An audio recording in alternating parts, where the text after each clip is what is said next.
NFL Show.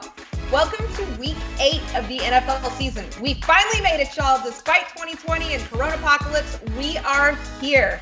Everybody, make sure to like, subscribe, share, comment, however you are watching or listening, be it YouTube, Spotify, however you are ingesting this wonderful program. We appreciate that from you, and thank you so much for tuning in. I'm delighted to be joined by two lovely gentlemen. As usual, I've got the sun god, I've got the coach, the man, Jeff Reinebold. Jeff, how you doing? I am outstanding, Rachael. Good, I love to hear that. And we are joined by this other gentleman known as the Greek Gambler on Twitter. This is Gianni the Greek. Gianni, thank you so much for joining the show. How are you? Never better. Thanks for having me. And yeah, you're absolutely right. Perfect timing halfway through the NFL season, or almost there. So yeah, we keep it going. It's going. I love it. So before we discuss week 8, we want to talk about week 7. We love to recap the previous week. We like to boast, brag a little bit if we were right, or, slap each other around a little bit if Jeff was wrong, because it's usually him, not me. So, the big talking point from last week is the Cardinals, the Seahawks, even the 49ers, basically the Rams. The NFC West is on fire. The Cardinals, they came back and they beat the Seahawks. The 49ers, they've put back-to-back wins together on the board. The Rams, they got a convincing win over those fraudulent Chicago Bears. I told y'all they were fraudulent. This is a really tough call, at least to me, I think it is. Who's going to win the NFC West, and could this division produce 3 playoff teams? Gianni? I don't think they're going to produce 3 playoff teams. I think as the season progresses, it'll start to even itself out. I think the cream will rise to the top. But where it sits right now, I think you have to look elsewhere than the Seattle Seahawks. Right now, they're favored to win the West. They're minus 160. And yet you could get the Rams, the Cardinals, or the 49ers at 4-1, 5-1, or better. I think you got to look to one of those teams. And the reason is simple. They are so close to each other as far as the analytics go. And they're all within a game of each other as far as even the standings go. I mean, just look at point differential. You have Seattle, who's 5-1, Rams 5-2, Arizona 5-2. They're all within 2 touchdowns point differential of each other. Even San Francisco, who's 4-3. So it's almost a coin flip at this point. That's why I get it. Seattle in the driver's seat, deservedly so. But I don't think there's any value on betting them at minus to win this, with Arizona, the Rams, and San Francisco within a game and a half or 2 of them. So personally, I think there's value elsewhere. I would go to the Rams or Arizona. Probably the Rams because of experience, where Arizona's a younger team, doesn't have the defense yet, where I think the Rams defensively can give Seattle some problems. So I think the value's on the Rams there at like 4 or 5-1 on the NFC West. That's where I would go. What you think, Jeff? I agree. I think that when you look at it, I think the Cardinals' best football is way ahead of them yet. I'm not sold that they're consistent enough on defense. When you look at the totality, you look at the whole football team, and you start with the coach in Sean McVay, who's been there, done that. He's reverted now back to the Rams that were 2 years ago. They've got a dominant defense, and when you look at both ends of the defense, and you say Aaron Donald's the best defensive player in football, and Jalen Ramsey's the best cover guy in football, that gives you a huge advantage. They can run the football. They've got enough threats, enough weapons outside at wide receiver. And I believe, again, that their quarterback is just good enough to get you out there. I'm not sure he's good enough to win a Super Bowl with it all on his shoulders, but I do believe he's good enough to win the West. Yeah, the West it's stacked. The 49ers were just there. Then you have DeAndre Hopkins goes to the Arizona Cardinals and just seems to make them look like a completely different offense. And don't even talk about the defense. Patrick Peterson, Budda Baker is looking like one of the best safeties in the league. And then the Rams, they come out and just put a pounding on the Bears, and Aaron Donaldson is, I think a leading candidate for Defensive Player of the Year. So it is stacked over there, no doubt. Now, Jeff, before we go on to week 8, Mhm. I want to quickly review our picks from last week. Okay, buddy? No, Rachel, let's take a lot of time at this. I want to go Oh, really, yeah. and I want, you know what? I want to savor every word that you have to say. Yeah, you earned it. Okay, I went 2-5 against the spread last week. You killed it. 4 out of 5 of your picks were correct. Bravo, bravo. I'm gonna give props where they're due. You pulled off kind of a Cardinals-esque level type of comeback against me. So now we have an identical record of 20-17 on the season. We are both, though, our underdog picks are like everybody should be watching our underdog picks because we are both 5-2 with our underdog picks. So I'm really proud of that. That'll be coming up later on the show. So in the words of Bill Belichick, we're gonna go on to week 8. But real quick, actually, Gianni, tell me really quick, how did Vegas do last week? How was the sports book? Considering Kansas City, Tampa Bay, and Green Bay Packers, all 3 covered the spread, the book still did well. Even, again, with those heavily bet teams and teasers doing well for bettors with favorites covering, the fact that the New York Jets got the money, the fact that the Washington Redskins got the money, those were great outcomes for the sports books. And then you couple that with the sports betting now being so much more mainstream in all the states with legalization, and it's almost impossible for a sports book to lose money. You know, I'm in there all the time, and you see most casual bettors just placing bets and buying points when they shouldn't and putting in all kind of crazy parlays and teasers. And it's hard enough to lay 11 to win 10 and turn a profit. We already know, I mean, the sports books tell us themselves, 99 out of 100 people that bet with them have negative lifetime earnings. They're down money. I mean, that's just the truth. And it's hard for them to lose money, except for 1 month during COVID because they were closed pretty much. I think we went 6 or 7 straight years where Vegas turned a profit every single month in the sports book. It's that hard for them to lose money. And it just goes to show you, even though it's only laying 11 to win 10 and the hold's 4.5%, that 4.5% is that difficult to overcome that they make money every single month, even with, you know, that 1% of sharp bettors that do make a profit. So You know what? the books did well. They did well. That's why they got so many nice big hotels in Vegas, Yep. right? Indeed. Yeah, Indeed. that they do.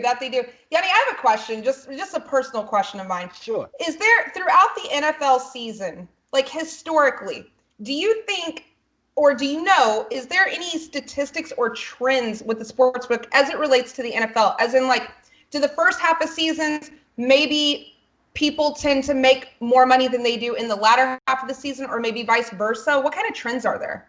What a great question. And you would think that's the case, that as the season progresses, the lines get sharper, it would be more difficult to beat, and bettors would have a less of an advantage. Well, they have less of an advantage to begin with, but even a lesser advantage as the odds makers have more data to work with. But that's just at least the data doesn't reflect that, meaning their lines aren't sharper in week 14 than they are in week 2. There are some seasons where that may be the case, but as a big sample size, that's just not the case. And I think the reason for that is that NFL is a small sample size sport, meaning they only play 16 games. And the cream doesn't have time to rise to the top. It's not like baseball or NBA or hockey, even where they play 7-game series. And the reason they do that is because the tendency for good teams to win more and the best teams tend to rise to the top when they have less randomness affecting the outcome. Where in a single game, we see it all the time. A blown call cost the Saints a chance to get to the Super Bowl. I mean, that's the difference between winning and losing. So there's so much randomness to the outcome of one game.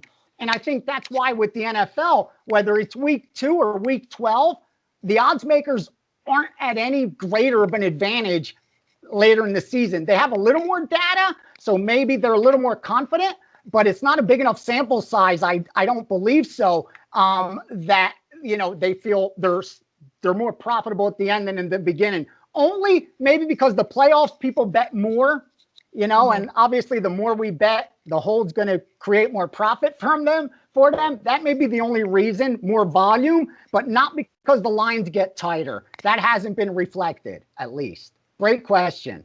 Thank you. I'm full of great questions. I will take credit for that. No, but we will take any advantage that we can get whenever it comes to making ourselves and making the audience some money. So for that, we appreciate you being on this show, because I have a feeling this might end up being our best week ever. And in the words of the great Bill Belichick, on to week 8. All right, guys. So our first discussion of the day, we're going to lead off with an early game. The undefeated 6-0 Pittsburgh Steelers are going to travel to the 5-1 Baltimore Ravens in what is always a fire AFC North matchup. The Ravens, they were favored at 5.5 before Sunday's game, but now it's down to 3.5, and the point total has been set at 46.5. Seems a little low to me. We'll get into it. The Ravens, they're coming off of a bye week. Like I said, they're 5-1. The last game they played was against the Eagles, which they kind of just managed to let them come back a little bit towards the end of that game. The Steelers, they beat the Titans 27-24. They started off that game really, really strong. The score was 24-7 at halftime, but then Big Ben threw a couple of interceptions. The Steelers, they still managed to hang on, win the game, thanks in part to another Gostkowski missed field goal, which seems to be a roller coaster of a ride with him this year. Gianni, Jeff, this is always a great matchup, okay? Historically, it always is. This could be a really big statement for the Steelers should they pull off the win here. Gianni, I'll start with you. Who's going to win this game? I like the Steelers in this spot. In fact, I bet the Steelers. I took them plus the points, and I think it's worth sprinkling a little bit on the money line. And I'll take it a step further. I think a great bet right now, and I actually placed it a week and a half ago, and that's the Pittsburgh Steelers to win the Super Bowl. You could still get 9 or 10-1 out here on the strip. And let me tell you this. Last year, after the Super Bowl was over, prior to COVID, right around the end of February, start of March, if you walked into a sports book on the Las Vegas Strip and you wanted to bet the Pittsburgh Steelers to win the Super Bowl this year, you would have got 10-1. The best you would have got is 10-1. Right now, you're able to get that same 10-1, and they're 6-0. This is a 6-0 football team that you're getting the same 10-1 that they were being offered at 0-0. To me, that's a bet I got to place. Win or lose, I think I'm getting my money in good. And the reason is simple. You have Kansas City in the AFC. You have Baltimore in the AFC. And Pittsburgh's not that team they're talking about. They were overlooked coming into the season. Now, usually I wouldn't bet the Steelers on a week like this. Here's an undefeated football team that's covered 4 straight games and are getting points. That's usually the perfect storm for an overvalued team. Meaning even if they cover, you're not getting the best of it. You're laying 11-10 and hoping for some good luck because you more or less just flipped a coin. But I don't think that's the case here. I think this is just the case of Baltimore coming off a bye, but we know historically, at least what the data tells us, that's already baked into the cake. Over the last 5 or so seasons, if you bet teams coming off a bye, they don't have any advantage against the spread. In fact, they're negative ATS. You've actually lost money betting teams coming off a bye playing their game because the line's shaded towards that bias. And once it is, the value's gone. I think Pittsburgh's as good, if not better, than Baltimore. And at least if you look at the analytics, offensive DVOA, defensive DVOA, they're right there. Baltimore's 19th offense, Pittsburgh 17th. Baltimore's 3rd defense, Pittsburgh 2nd. The only position that Baltimore's ahead, at least data-wise, stats-wise, is special teams, where Pittsburgh's 5th and Baltimore's 1. That's it. Give me the points with Pittsburgh. I love that team. Win or lose, I think that's more points than I should be getting. That's the best I could ever hope for. And like I said, sprinkle a little money line and maybe look at that future. I think Pittsburgh's for real, as long as they stay healthy. I love that. Jeff, Coach, do you agree with Gianni on this? I agree with some of it. I certainly agree. If you can get 10-1 for them to win a Super Bowl, you got to take it because They were 10-1 before we knew Big Ben's elbow was healthy, before Chase Claypool developed, before we knew that the defense was going to be as dominant as that defense can play at times. There are only a few, and there's no perfect football team, but if the Steelers can get their running game going as the weather gets cold, I certainly believe I'd take them at 10-1 to win the Super Bowl right now. Not to interrupt you, sorry, real quick. A book actually put up 16-0, 25-1. So they're 25-1 to go 16-0 or 10-1 to win the Super Bowl. Wow. I take that. I don't know, but 16-0 is so hard to do. Yeah, that's impossible. I'm just saying, I it's take only that 25-1. It should be so much more. I would take that 10-1. Now, what's a little bit different to me is that Baltimore, you look at these two teams, and Pittsburgh plays the best run defense in football, and that's Baltimore's strength, right? Now, my question is, can Baltimore's quarterback, can he throw the ball well enough against Minkah Fitzpatrick and that Steelers secondary with T.J. Watt? And, that's a very, very good Pittsburgh defense. We talk about coming off the bye. And there's this is where I would I would just throw this out there. There are some coaches off the bye that are particularly strong. Andy Reid's really good off the bye. If you look at Harbaugh off the bye, he's outstanding off the bye. That's the only thing that makes me worry about that bet a little bit. Well, this is really interesting. I hadn't seen the 10-1, but that's almost too good to not just want to throw $100 down on, and just just if you lose it, you lose it. If you don't, then you made some money. I mean, that's really awesome. Look, whenever it comes to these two teams, I wasn't fortunate enough to get in on this game whenever it was at 5.5. I probably would have put more money on it, but I definitely did with Gianni on this one. I did take the Steelers at 3.5. It's no secret, I'm not the world's biggest fan of Lamar Jackson. He's a terrifying quarterback whenever your favorite team's playing against him. But let's just talk about the postseason, okay? Nobody's scared of him at this moment in the postseason. You know who people are scared of in the postseason? You know who has won really big games and who has won in really big moments? It's Ben Roethlisberger. So for that reason, I just trust the Steelers more. Real quick, guys, Dez Bryant, okay? The Ravens get Dez Bryant. Jeff, does that change anything at all for the Ravens offense? And also, don't think you're getting out of this without giving us your pick. You didn't give us your pick. All right, I will take Pittsburgh in that. All right, so let's get that out of the way. Money line or spread? I take a money line. I take a money. I tell you now, the thing about Dez Bryant, everybody, this is what's happening in the National Football League. If you look at the last 3 weeks, teams that have a chance, teams that see themselves as potential Super Bowl teams, are starting to load up. You look at the players who've been traded, the players that have been signed, and teams are going out. AB all of a sudden comes off the street, and he goes where?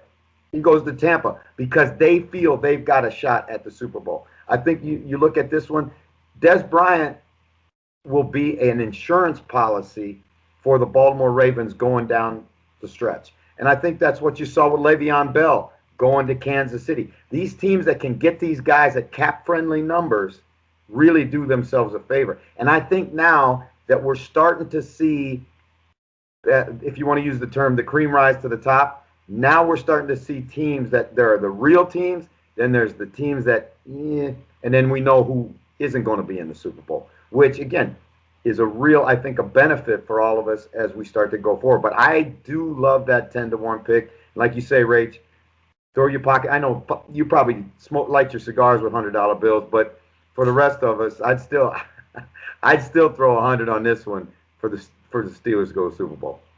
Gianni, is 46.5 too much? What do you think about the point total?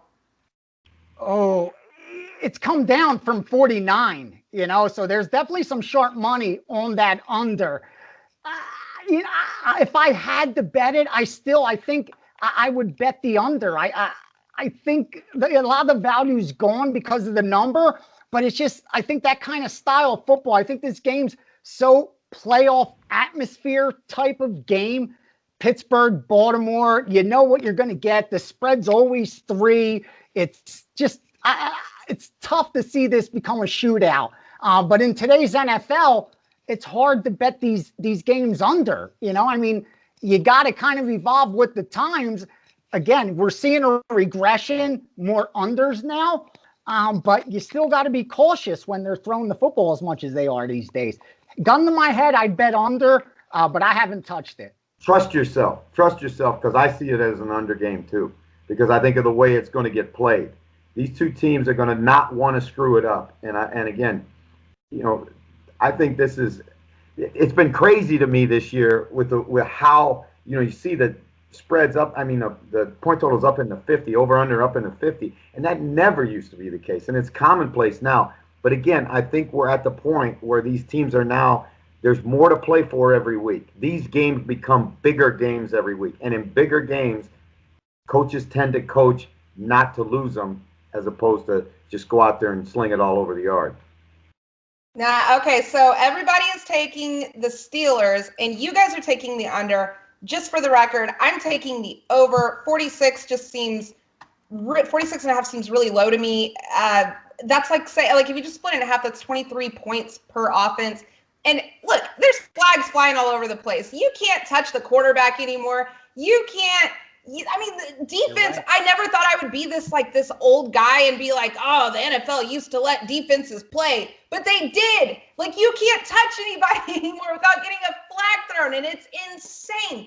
For that reason, the NFL's figured it out. Protect the two best defenses in football. They are defenses in football. But we've seen shootouts in games with two top 5 defenses.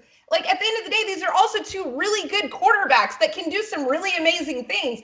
And I just think that the refs and the league and everything wants offense. They want to protect quarterbacks. They want to protect players' brains. And they know that offense gets ratings. I'm taking the over. Somebody's got to mix it up in here. All right, guys. Let us know what you think. Everybody thinks the Steelers. They think the under. I think the over. Who's going to get it done? Let us know in the comments below.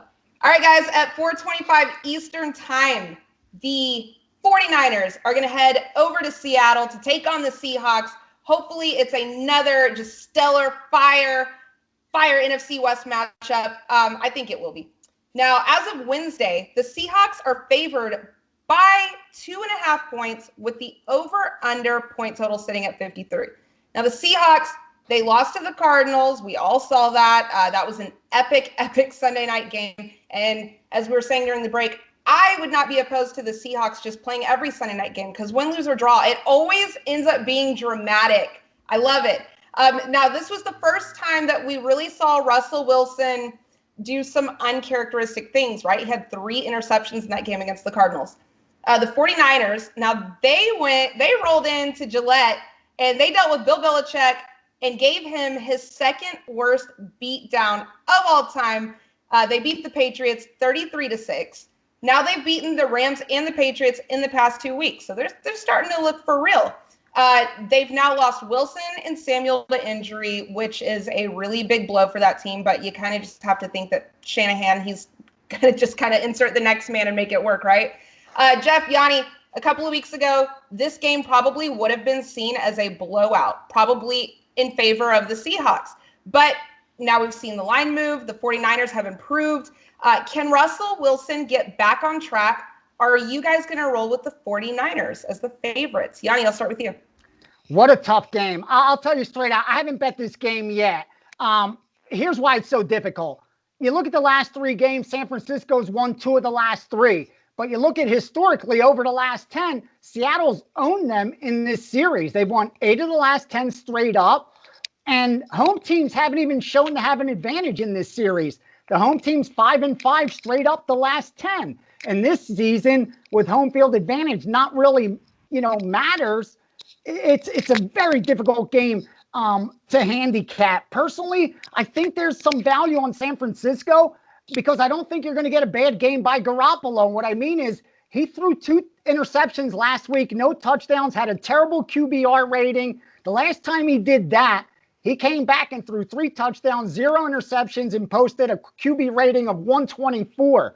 And I think he beat Tampa Bay. So I expect Garoppolo to bounce back. And this is a big game for San Francisco in the division. I think you're going to get their A game and getting points. I'd lean there. But I think there's more value in the under. There, I said it. Yes, under with Seattle. Here's why. This is the highest total I've seen between these two teams in forever. And what I mean by that is go back in the series. You can go back to 2015. They play each other twice every year. These two teams know each other. The highest total we've seen in the last 5 years is 47. This is almost a touchdown higher at what it opened at. And again, the reason the totals were starting to see the regression is because they started putting them higher. And what I mean is by week 5, the average points scored in the NFL was 51.5 points per game. But the average total was 48.5, almost 49. So they were scoring more than the average totals. Of course we were going to get overs. That's why you were seeing 7 out of 10 games going over. Now, though, if you add up all those totals, divide by the number of games, rest assured it's going to be right near, if not above, what the average game is right now in the NFL. That's why we're seeing the regression. And I think this game fits that narrative. You have two teams, at least on paper, look like they'll score a lot of points. And what does the odds makers and books do to protect themselves? They shade the line towards that bias, and they overshaded it this time. And that's why you saw some short money come in on under 54.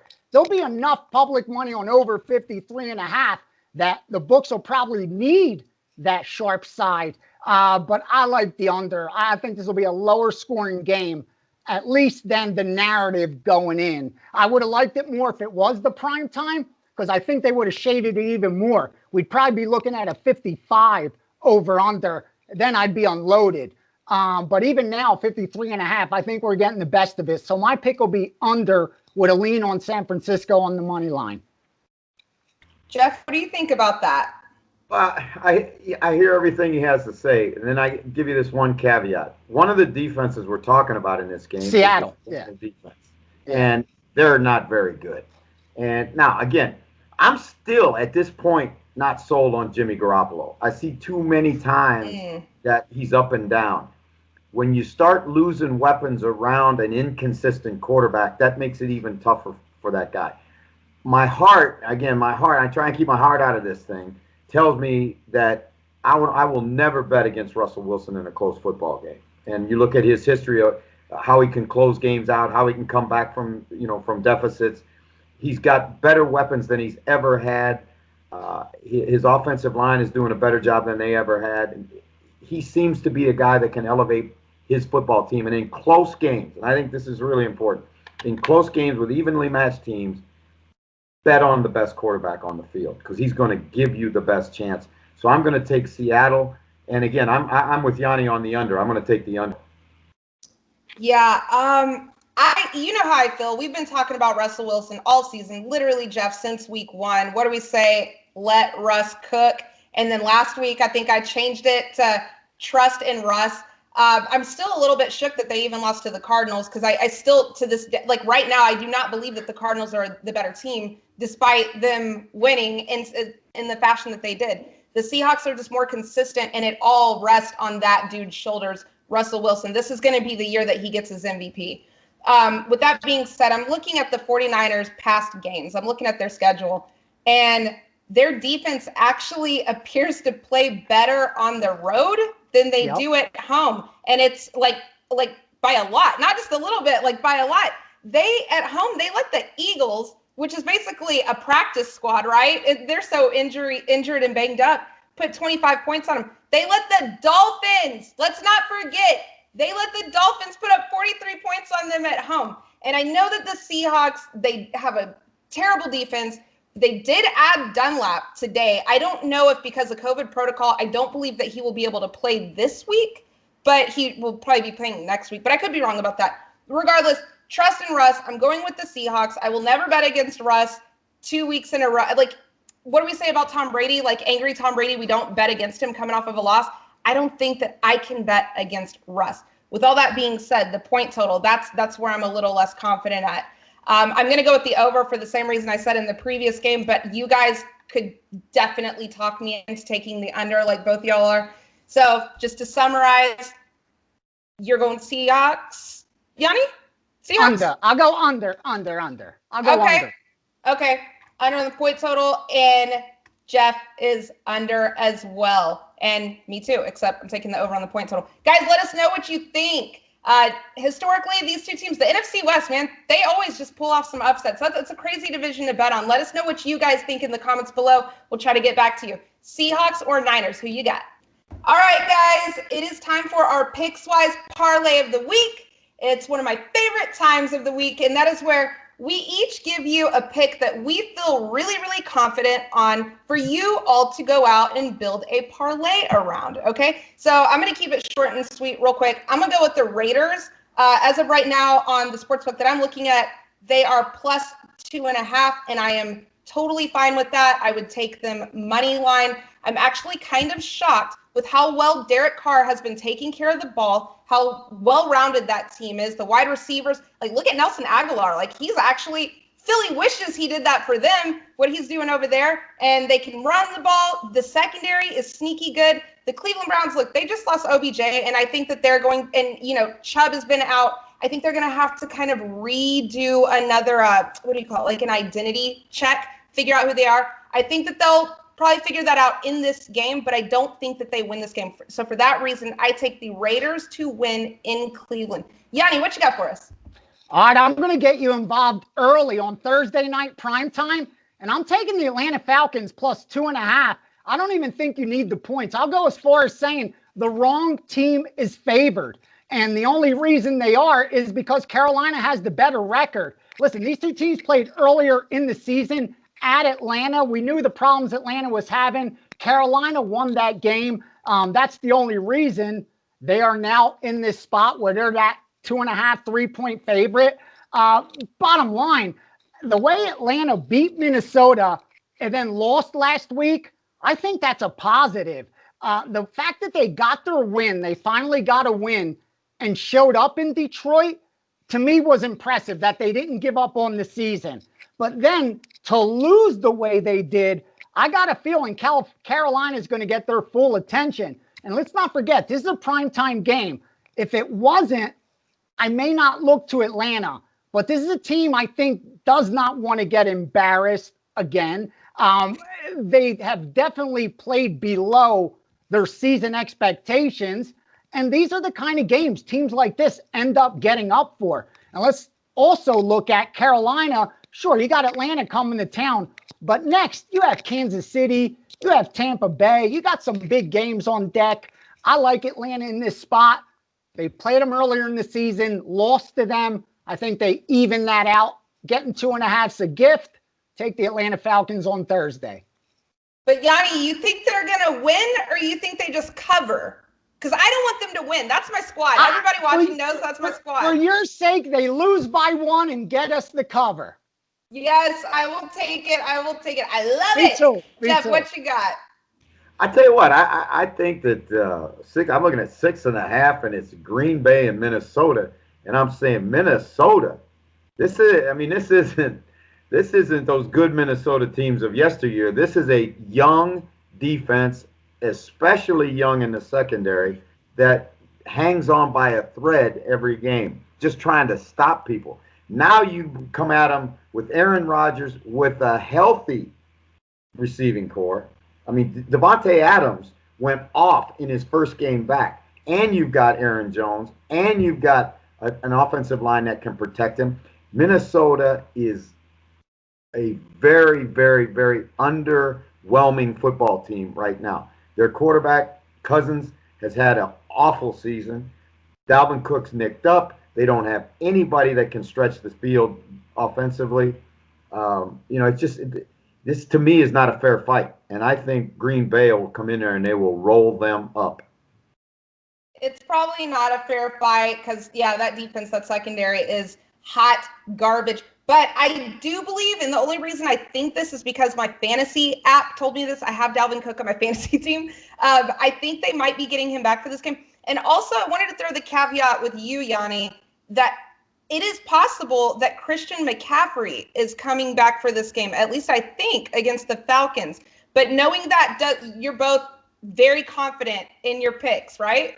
Yeah, Yep. I think that's a positive, honestly, because we always overvalue players. And I like to take advantage and bet teams, actually, that may have an injured player or bet against team that have a injured player returning, because the market always thinks they're worth more to each game than they ultimately are. So I think if McCaffrey comes back, that'll probably push this line over a field goal, which will be getting me extra points. So, yeah, I would welcome that. I don't think it's a negative. All right, Dalvin Cook ain't changing nothing for you, huh, Jeff? Nothing. Nah. And hey, on my sports book, the one that I'm looking at, they're vary a little bit depending on which Sure. one you're looking at. In mine right now, the Packers are favored by 7, a full touchdown. That's a divisional game, and they're getting back Dalvin Cook. Nothing. You're good. You're okay with this. You're not going to talk me out of it. Yeah. Okay. I agree with you. I'm just trying to get our record back to where I'm on top. So I'm trying to make you question yourself a little bit. But I'm also all right, I'm the same guy that wouldn't move off that 13.5 with the Bills last week against the Jets. So I don't know. Yeah, this is true. It's okay. We all make mistakes. But we're hopefully not going to make you guys, the audience, any mistakes with this parlay. You have Gianni with the Falcons covering +2. You have Jeff with the Packers covering. They're favored by 6.5, 7, depending on where you're looking. And me, I said the Raiders are going to cover 2.5-point dogs. That is your Pickswise parlay of the week.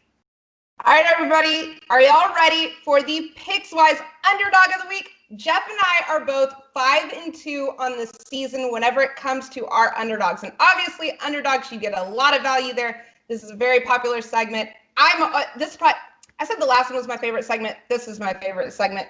Guys, I'll start us off with, I think this is the second time this year I've done this, the Detroit Lions. I picked them. They are 2.5-point dogs right now to the Indianapolis Colts.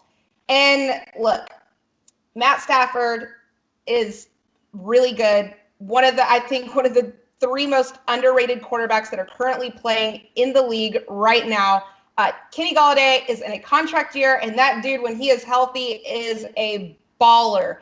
For those reasons, and I know they've made some moves defensively. They've made some acquisitions this week. I just think the Lions are starting to kind of put it all together. I actually have them making the playoffs this year. At least I did before the season started. I'm going to stick with that, and they're going to get another win because Phillip Rivers is washed. That is my underdog of the week. Who do you have for your underdog, Gianni? All right, I was going to give the Raiders, but that's no fun because you gave them out in the last segment. So I'm going to give you another dog that I bet. Monday Night Football. Let's go New York Football Giants. Yep, I said it. I'm going against Tampa Bay Buccaneers and Tom Brady on primetime with one of the worst teams in all of the NFL, the New York Giants. Why? First off, let's look at who Tampa Bay has up next. First, they played the Raiders here in Las Vegas. Now they got to go to New York and play the Giants. They got the New Orleans Saints up next. That's their big game, followed by Carolina. Those are divisional games that matter. They are going to overlook this New York Giants team, where for them, this is as big as it gets. You're not going to the playoffs. The only reason you even have to show up is because you're on prime time on TV at home against a big team on television. Guess what? Everything fits for this game. A reason for the Giants to show up.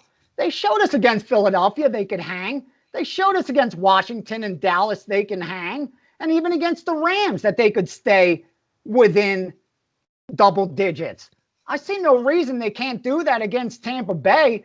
I get it. Tampa's looked good, but this line's a little bit too high. They have not been a double-digit favorite all season. You're asking them to do something I haven't seen them done in years. I don't think they were a double-digit favorite at all last year either.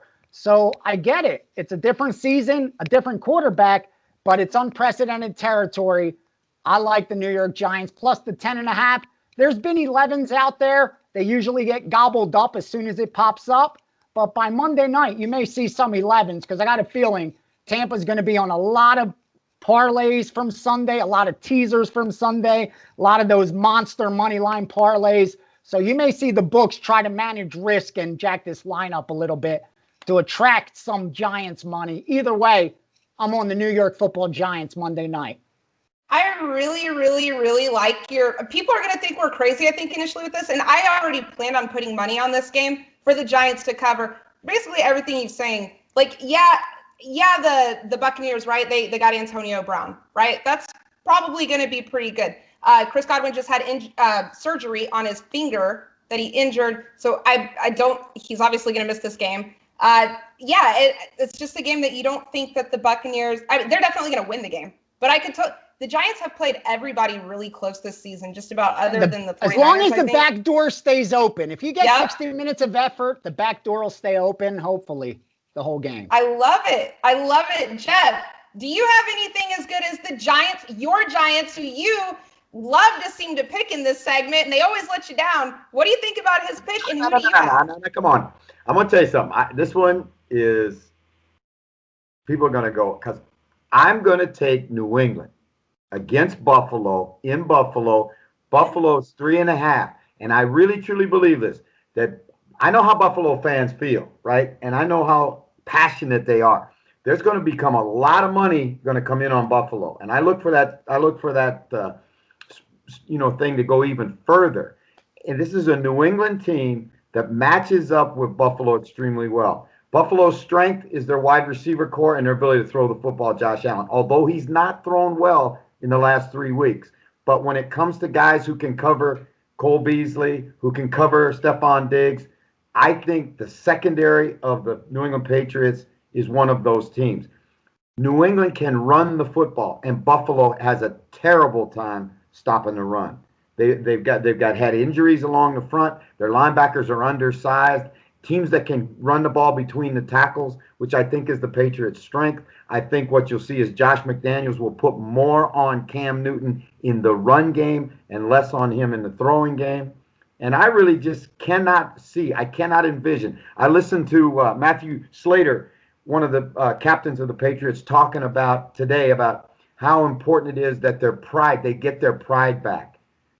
To see Bill Belichick go 3 weeks in a row and get beat, this is a divisional game on the road. This is, as a coach, you call this a 4-point game, right?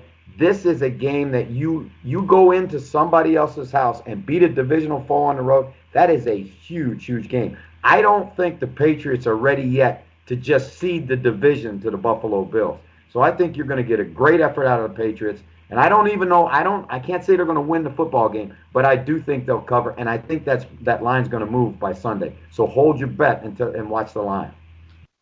I like it. I like it a lot. We said last week we weren't going to bet on Belichick to lose 2 games in a row, right? Well, certainly you have to think they're not going to win this week. I mean, you just can't picture it. Times are changing. 2020 is wild. So we have Gianni taking the Giants to cover against the Buccaneers at 10.5. You have the Jeff with the Patriots, 3.5-point dogs, and me with the Detroit Lions, 2.5-point dogs. Guys, I love our picks. I think we're going to keep the hot streak rolling. That is our Pickswise Underdogs of the week.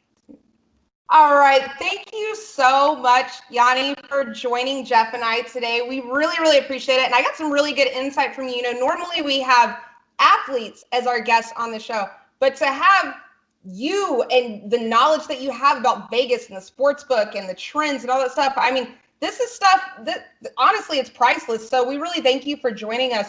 Now, look, before you go, we have to ask you, what is your lock of the week? Tell the people, please tell me. I need it.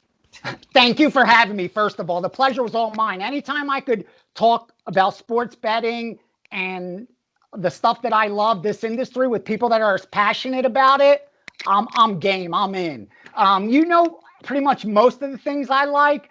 As a best bet, let me go with a total I'll use. Let's go Chargers, Denver, over 44, over 44.5.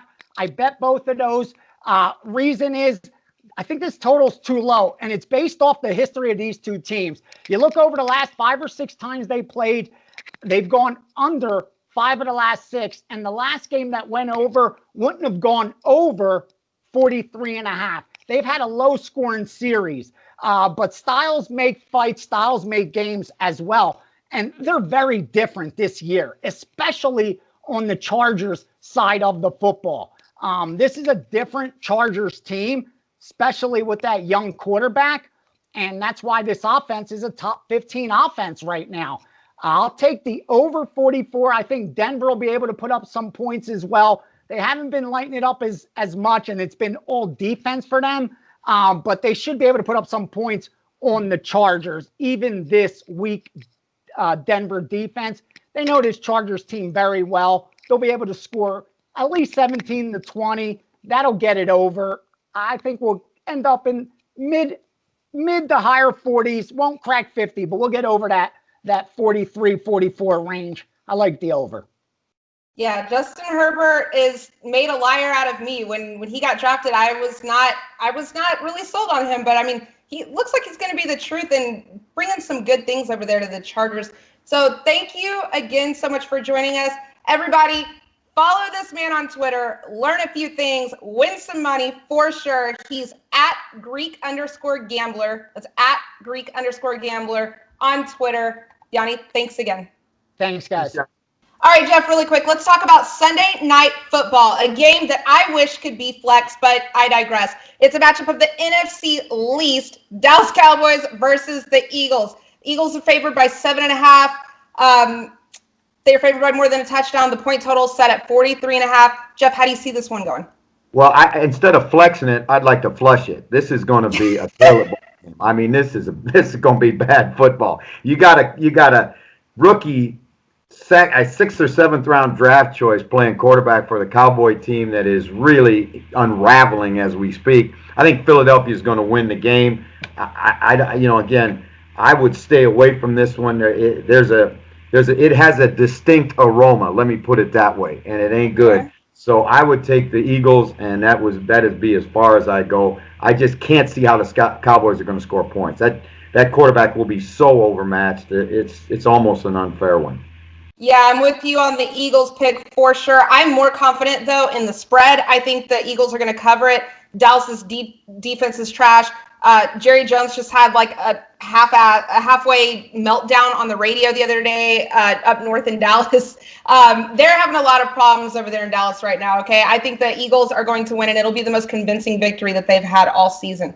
Now let's go on to Thursday Night Football. My Falcons going to play the Carolina Panthers. The Panthers are favored by 2.5, and the point total is at 49. Now, Christian McCaffrey looks like he might be back for this game. Jeff, who wins it and by how much? Well, you know what? I'm gonna go different than Gianni on this one. I think the Panthers are a better football team than anybody ever thought they were going to be. This is really kind of a weird game because a lot of people thought that the Falcons preseason were going to be a dark horse to go to the Super Bowl, and we thought they were going to get nothing out of Carolina. And then McCaffrey goes down, and what we've seen is Robbie Anderson's making plays. Teddy Bridgewater's done an outstanding job as a quarterback. Matt Rule's coaching this team really, really well.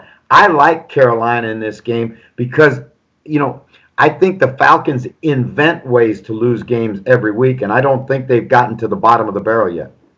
Yeah, the Falcons are absolute trash. I think the one game they were going to win this season is the one game that most teams win is whenever your head coach gets fired and you rally the troops and you come through and you win. This team doesn't have a problem with putting points on the board, but the defense is atrocious. Then you're right. They make up ways to lose. We saw the onside kick with the Cowboys. They didn't know that they could touch it. Then you see against the Lions, Todd Gurley just doesn't stop. He accidentally scores.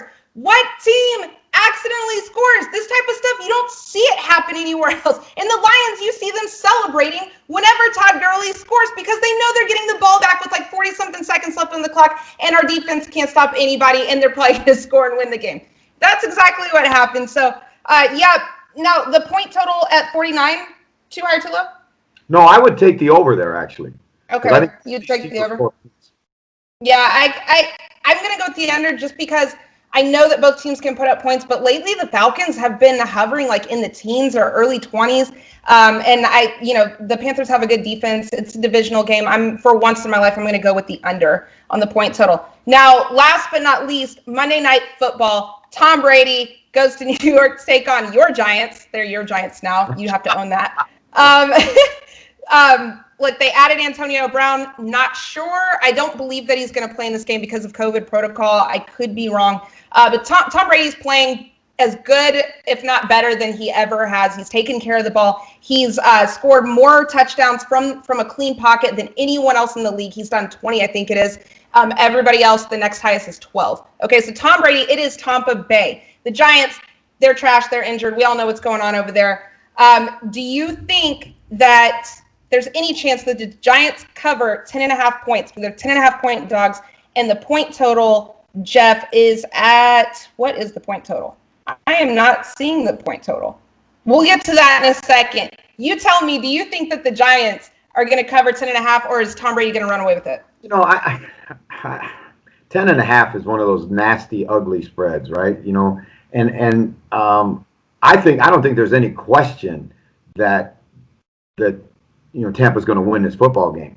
The over and under being 46, you look at it and you go, how are the Giants going to score? I mean, how are the Giants going to score? They are a bad offensive football team, and whether it's the quarterback running free with nobody around and falling down, or overthrowing receivers or getting him sacked, this is a great Tampa Bay defense that they're going to play. I think that Joe Judge has familiarity with Tom Brady from their time in New England, so he'll have a good game plan to at least contain him. But I just don't see there's any way that the Giants can score enough points in this game. So I'm going to take Tampa, and I think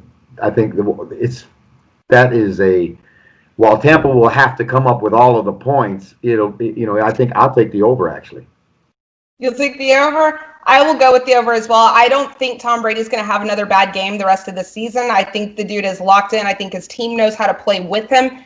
Injured or not, doesn't matter. Scotty Miller can step up. Anybody can step up. The defense can show up. I don't see it. The Giants just need to try their hardest not to win another game this season, which is probably what's going to happen. Now, before we go, I know you got to go, Jeff. Give me your lock of the week. Do you have a lock of the week? Who is it? There's a couple of them that you look at, and I'm going to say this one. Tua Tagovailoa, who is a kid I love, is going to get his first start in Miami this week, but it isn't going to go well because he's going to face a Ram defense that's really, really good at all three levels, and Aaron Donald is going to make it really tough for this young kid. And I looked at the spread, and I thought it was a misprint. So I would take the Rams. The Rams are a good football team, and I take the Rams. I think that's my lock of the week. I like it. The one thing I would say about the Rams, though, is that we have seen them play up or down to competition at times. And having Tua come in, the only film they have on him is from college. Who knows how he's going to play with this offense? And I'm kind of surprised that they're starting him when they were doing so well with Fitzpatrick, but I digress. I like your pick. I'm going to go for my lock of the week. I think that this is tough for me, but I'm going to go with Joey Burrow and the Bengals again for a third week in a row, because Joey Burrow is a freaking winner, and all he's going to do is winner things in this league, and he's just going to grow. I expect to see growth from him each and every week, and I know the Titans are a really good team, and they have a good defense, they have a good secondary, and they can run the ball and keep the ball out of Joey Burrow's hands. But the Titans are another team that I see play up and down to competition. And it's a 5.5 point spread, 6 point spread. I got them at 6.5 earlier in the week, the Bengals, to cover this. They're probably not going to win the game, but I do like them to cover the spread at home. Now, my Monday night pick, by the way, the producer is telling me in my ear, I need to make my Monday night pick. And my Monday night pick is definitely the Bucks. Okay, that's also a lock of the week. Okay, Bucks money line at 10.5. Now, I'm sorry I'm having to rush through this, but Jeff is a busy man, and he's got things to do. Jeff, what are you going to do today? I got a whole bunch of NFL guys I got to meet in about 3 minutes, so I'm all right, man. Hey, he said that Rachael loves her some Joey Burrow. I do. Who would have known? Who would have known? Because I'm a Georgia fan, so I don't like LSU. But I'm going to roll with them. Jeff, thank you so much. It's been a great show. We had a great guest. Thank you to the Greek Gambler for joining us. Jeff for being with us as always. Guys, thank you for tuning in. Like, share, subscribe, all that good stuff. And remember, gamble responsibly.